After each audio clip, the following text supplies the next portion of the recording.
Memories, condolences for his family, and so many great times. All those memories pouring in for the death of wrestling legend Hulk Hogan. The original executive producer of this show, Outnumbered, sent me this text. I was at WrestleMania 1. It was 1985. I was 15, Harris. Hulk Hogan's role in WrestleMania 1 is considered a defining moment in professional wrestling history. His charisma, crossover appeal, and that partnership with Mr. T turned the event into a pop culture phenom. Now, you had to be there, perhaps, to know the rest of what Jay Sirocco writes. He says the guest referee was Muhammad Ali. Liberace was the timekeeper. Wow. And Cyndi Lauper was managing one of the talent in the match. How about that? A lot of people have their memories, and they're sharing them all over the country. But on this day, we are outnumbered by memories. It's amazing. Hulk Hogan was a friend on Fox and Friends in May and talked with the athletes, and our team interviewed him before and real life freestyle, and says they all have great backstories. Well, you make basically, we're going to go to all the major venues. Our first one is August 30th in Cleveland.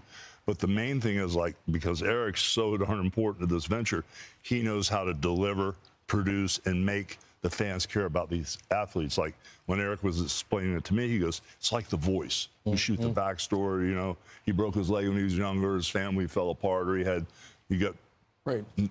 rewards, for wrestling growing up. But once we find out what the backstory is, when these guys come through the tunnel, you already care about the athletes. Plus, I was worried when I first hooked up with Izzy because of the charisma and the business I did. We like to entertain people too. That's right. I was worried about these young guys being like flat white bread, and once I got around them, they all got that Conor McGregor swagger. They've been watching TV, they've been watching promos, they know about branding, they understand the opportunity not only to make a ton of money doing what they love, freestyle wrestling, but also the licensing, the merchandising.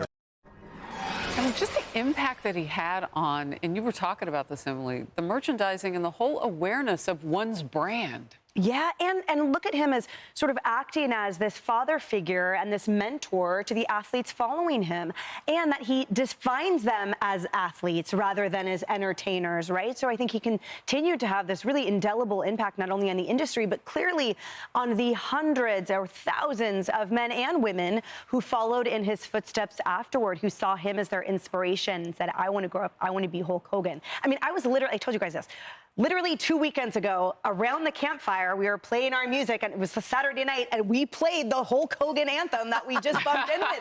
We were rocking out to it just 2 weeks ago. I mean, at this old age of mine now, we were doing that. It was so fun. It stays with you. Oh, stop it with your 29.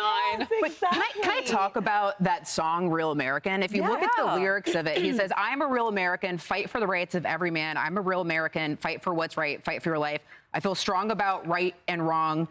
And then, so that sort of gets us to where we saw him at the Republican National Convention, right? Because he said he's a proud American. This is a guy who felt like his country was heading in the wrong direction.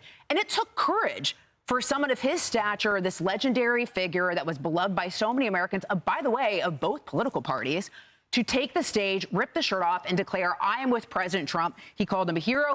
He's called him a gladiator. He said he was in a room full of real Americans. And so it's just sort of interesting that his theme song sort of played out in real life, the fact that, yeah, this is a guy who loves America so much that he stood up at a time when it took courage to do what was right to try to get this country to head in a better direction. Hulk Hogan also had big goals of his own for his freestyle wrestling. And he wanted this league to really, really rise. Watch this. It's freestyle wrestling, and it's professional now because we get to pay the athletes. And Izzy's our linchpin. He has trained all the Olympic athletes, all the NCAA champions, all the college kids that really have made it. And he was our source to pull in all these great athletes and get everybody signed. And our goal is not to be competitive with the Dana White and the UFC or the WWE, but to be just as big or bigger, because this is an underserved market. But Sherry. Sounds like a CEO to me. I got to tell you, Yeah, you're he talking does. about market share, talking about driving viewers. You don't think about this, but he may have been in the vanguard of athletes that professionalize their sport. You think of a transformational character like Tiger Woods, who brought all the money to golf. This is a man who brought all the money to wrestling and did it through the power of his personality, right? He was just magnetic and so funny. Even today, people who watched him as little kids singing the song like Emily here. Yeah. Hey, look, another great American, Lee Greenwood, writes this, posted on X. Our hearts are with the Hogan family, the millions of fans and friends across the world as we mourn this heartbreaking loss. Hashtag Hulk Hogan. And you know that's trending already.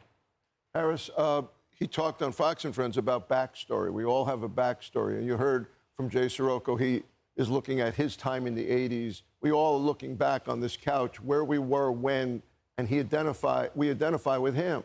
His backstory, interestingly enough, was in Tampa, and he actually identified with Dusty Rhodes, who was a phenomenal wrestler in his own right. That inspired him. And Billy Graham. Billy Graham inspired him spiritually, and he said, Hulk Hogan said, I'm going to have a larger-than-life personality, too, that's going to inspire others. He also inspired my brother to practice some of these wrestling moves on me. So that's on you. Oh, my goodness. All right. And I mean, there are just so many people who are responding to this that we would know, and a lot that we wouldn't know. I mean, he is blessed with love at this very minute. We'll be right back.